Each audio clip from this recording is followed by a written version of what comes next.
Have you ever noticed sometimes she's quieter, reserved, and then, almost suddenly, she's the life of the party, words flowing, laughter contagious, confidence radiant?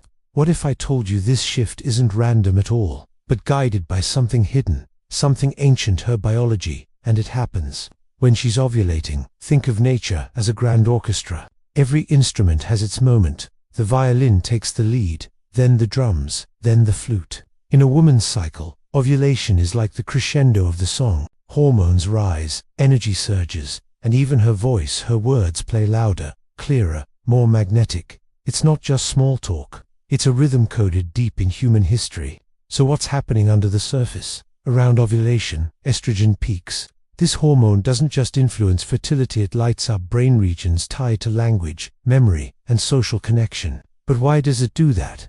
Well, let's ask a more interesting question. What if instead of thinking of women talking more when ovulating as a quirky biological oddity, or worse, a nuisance, we viewed it through the lens of evolution? What if there's a deeper reason, a survival advantage, a natural selection favored? In the grand theater of our ancestors, women who communicated more during their fertile window had a better chance of finding mates, forming bonds, and ensuring the continuation of their bloodline. Their increased talkativeness wasn't just a biological quirk, it was a powerful tool in the evolutionary toolkit. Today, modern science is shedding light on this ancient strategy. Studies show that women tend to speak more words, use richer vocabulary, and even alter their tone ever so slightly. Their speech becomes more engaging, more persuasive, more musical. Why? Because evolution designed it that way. More social energy meant more chances to connect, to bond, to be noticed during the fertile window. It's nature's way of amplifying presence.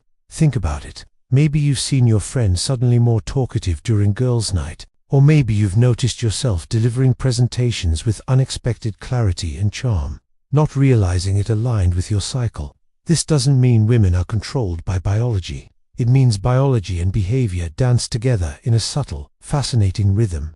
But it's not just about being noticed. It's about quality connections. A woman's chatty phase during ovulation isn't just about using more words. She's more likely to engage in emotionally revealing discussions, share personal experiences, and even reveal a bit more skin, subtly hinting at her fertile state. This openness, this willingness to connect on a deeper level, is an invitation to potential partners. It's a biological signal saying, I'm here, I'm ready, and this is my time. And men aren't the only ones who notice.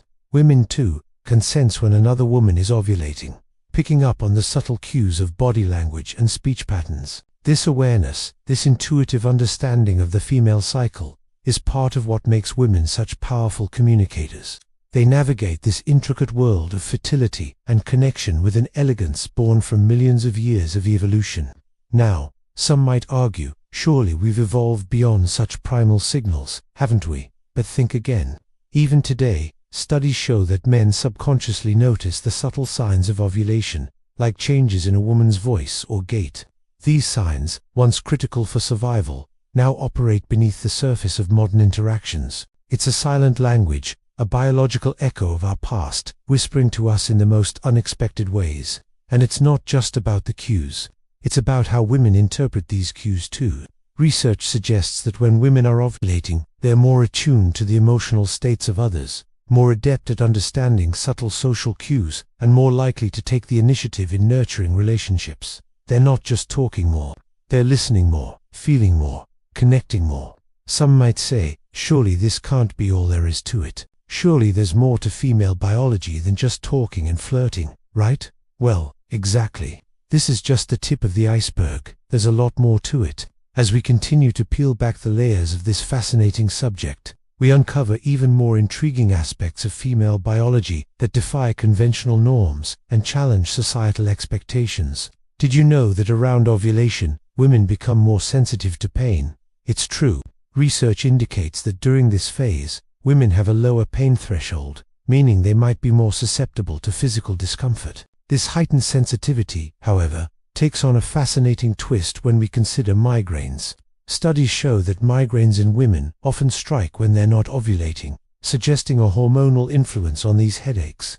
In fact, scientists believe that fluctuating estrogen levels play a significant role in triggering migraines. making it a key factor in the often debilitating pain experienced by many women. And here's another surprising fact.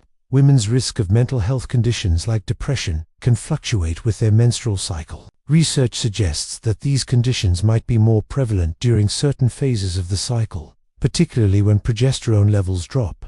This highlights the complex interplay between hormones, brain chemistry, and mental well-being, reminding us that the female experience is deeply intertwined with biological rhythms that go far beyond just talking more when ovulating. But some might say, okay, fair enough, hormones affect mood and pain tolerance, but surely it doesn't influence something as complex as mental health, does it? Well, yes, it does. The female brain is a marvel of adaptability. It responds and adjusts to the ebb and flow of hormones throughout the cycle, including during ovulation. Studies using brain imaging techniques have found that women exhibit heightened activity in areas associated with emotion, processing, and reward during ovulation. This means that women might experience emotions more intensely and seek social connection and pleasure more readily at this time. In other words, ovulation isn't just about talking more, it's about feeling more, experiencing life's nuances more keenly, and forging connections that resonate more deeply. So why does any of this matter? Why should we care about understanding these subtle biological shifts? The answer is simple. It's about empowerment. It's about recognizing that the stereotype of women talking too much isn't just a stereotype. It's a reflection of a biological reality. A reality where women's bodies are finely tuned instruments, where hormones compose a symphony of communication and connection, where every cycle brings a new melody of sensations, emotions, and expressions.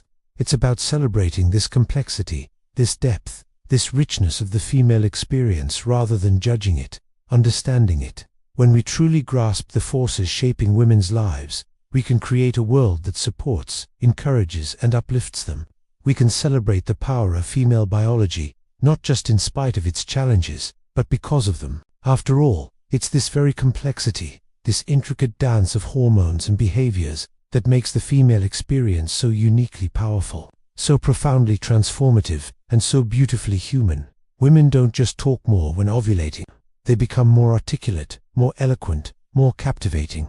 They're like storytellers with a captive audience, weaving tales that resonate with unmatched power. This isn't just about biology, it's about connection. Men who recognize this, who appreciate this, who cherish the gift of a woman's narrative during her ovulatory phase, are the ones who truly understand the art of communication, the essence of connection, and the magic of the human experience. Because when a woman talks, when she shares, when she laughs, when she connects, she doesn't just fill the air with sound, she fills the world with meaning. And at her most fertile, most open, most vibrant, she creates a symphony of shared humanity that echoes long after the words fade away. So listen closely, pay attention, be present in the symphony of her being, for it's in her words that you'll find the rhythm of life itself. And that, dear friends, is the remarkable science behind why women talk more when they're ovulating.